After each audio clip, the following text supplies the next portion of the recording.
కాంగ్రెస్ అగ్రనేత సోనియా గాంధీ త్వరగా కోలుకోవాలని ఆకాంక్షిస్తూ సీనియర్ నాయకుడు మాజీ ఎంపీ వి హనుమంతరావు హైదరాబాద్ లోని అంబర్పేట మహంకాళి అమ్మవారి ఆలయంలో ప్రత్యేక పూజలు నిర్వహించారు. సోనియా గాంధీ అనారోగ్యం నుండి త్వరగా కోలుకుని సంపూర్ణ ఆరోగ్యంతో తిరిగి రావాలని కోరుతూ విహెచ్ తన అనుచరులతో కలిసి హోమం చేశారు. ఈ సందర్భంగా విహెచ్ మాట్లాడుతూ బడుగు బలహీన వర్గాల అభ్యున్నతికి సోనియా గాంధీ చేసిన సేవలను కొనియాడారు. ప్రధానమంత్రి పదవిని చేపట్టే అవకాశం వచ్చినా దేశం కోసం ఆ పదవిని త్యాగం చేసి మన్మోహన్ సింగ్ ను ప్రధానిని చేసిన గొప్ప మనసు ఆమెదని ఆయన పేర్కొన్నారు. అటువంటి త్యాగమూర్తి ఆరోగ్యంగా తిరిగి వచ్చి ప్రజలకు మరిన్ని సేవలు అందించాలని అమ్మవారిని వేడుకున్నట్లు విహెచ్ తెలిపారు.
శ్రీమతి సోనియా గాంధీ గారు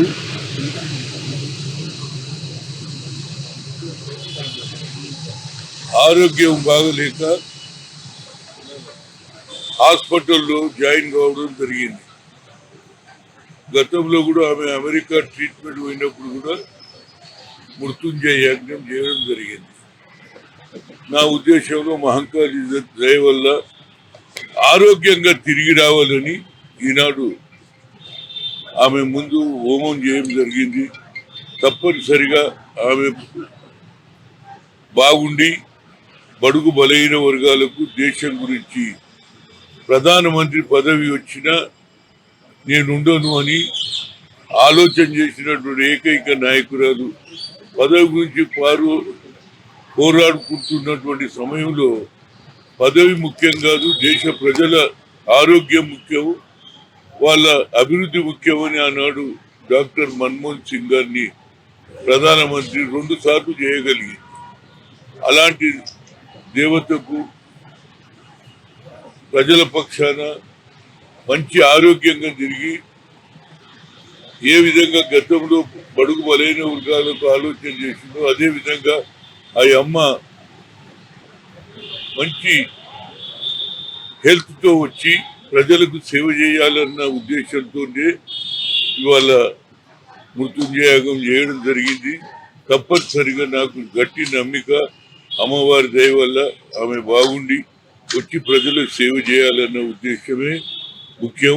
తప్పనిసరిగా అమ్మవారి దయ మేము